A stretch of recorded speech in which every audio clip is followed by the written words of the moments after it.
ఒక్కలను కూడా మోసం చేయకుండా వదిలిపెట్టలేదు కాంగ్రెస్ ప్రభుత్వం. నేనేదో ఉత్తమ మాటలు చెప్తలేను, కావాలంటే మీకే ఒక్కసారి చూపెడతా. ఏమన్నారు కాంగ్రెస్ వాళ్ళు ఎలక్షన్లకు ముందు? అందుకే ఈ టీవీలన్నీ పెట్టి మీకు కాంగ్రెస్ వాళ్ళ మాటలు చూపెట్టాలనే ఈ టీవీలు పెట్టినాం. ఒక్కసారి టీవీలలో రేవంత్ రెడ్డి ఏమేం చెప్పిండు మాటలు ఎలక్షన్లకు ముందు అది ప్లే చేయాలని చెప్పి మా తమ్ములను కోరుతా ఉన్నా. పెన్షన్ ఎంత వస్తుంది? 2000 వస్తుంది కదా.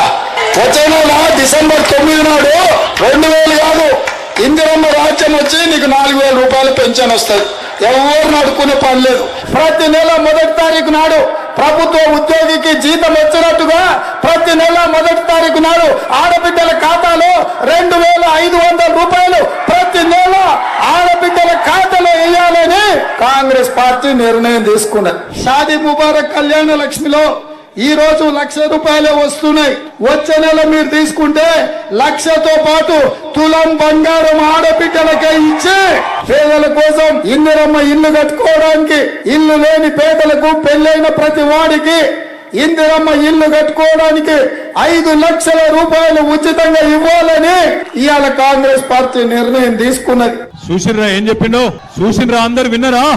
2 ఏళ్ళు అయింది. మరి 4,000 పెన్షన్ వచ్చిందా? 2,500 వచ్చినాయా? ఆడపిల్లలకి తులం బంగారం వచ్చిందా? పెళ్ళైతే స్కూటీలు వచ్చినాయా? ఇందిరమ్మ ఇండ్లు వచ్చినాయా? హైదరాబాద్ లో ఒక్క ఇటుక పెట్టిండా?